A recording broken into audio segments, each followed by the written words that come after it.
Bulan Ramadan sudah tiba.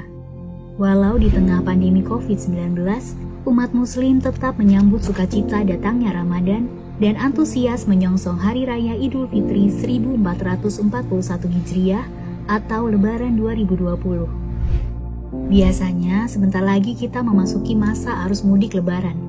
Tapi di tengah ancaman wabah COVID-19 saat ini, bijakkah untuk mudik?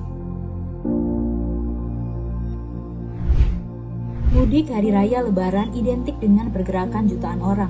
Biasanya dari perkotaan menuju pedesaan untuk berkumpul dengan keluarga di kampung halaman. Saat ini, pergi mudik sama saja dengan menjadikan diri kita mangsa empuk virus COVID-19.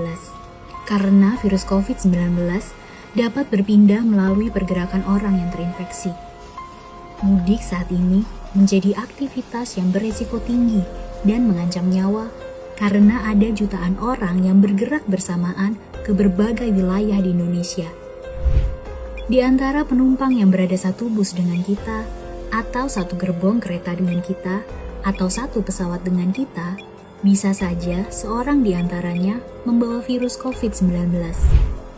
Misalnya, A menimbang-nimbang untuk tetap di perantauan atau mudik. Karena merasa dirinya sehat, A memutuskan untuk mudik. A memilih mudik menggunakan kereta. Ketika dalam perjalanan menuju stasiun, A tertular dengan orang yang membawa virus COVID-19. Saat itu, A masih merasa sehat, tapi dia sudah menjadi pembawa virus. Kemudian saat di dalam gerbong kereta, A menularkan ke B dan C yang duduk berdekatan dengannya.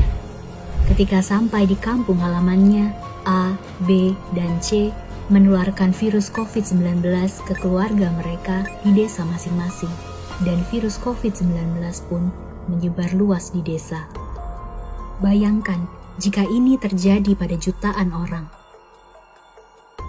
Pada mudik Lebaran tahun 2019 kemarin, terjadi pergerakan kurang lebih 19,5 juta orang ke seluruh wilayah Indonesia.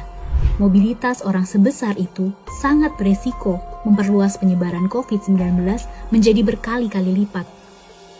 Sebuah desa yang sebelumnya jauh dari ancaman nyata COVID-19 bisa terpapar virus tersebut hanya karena dibawa oleh seorang pemudik. Tapi coba kita kembali ke pilihan A di awal. A memutuskan untuk tetap di perantauan walaupun harus menahan rindu. A tetap menjaga silaturahmi dengan keluarganya dengan mengganti mudik fisik dengan mudik digital. Tiap saat berbuka puasa dan sahur, ia melakukan panggilan video dengan keluarganya. Begitu juga saat malam takbiran dan Hari Raya Idul Fitri. A bermaaf-maafan dengan keluarganya melalui panggilan video. Walaupun jauh, ia tidak merasa sendirian.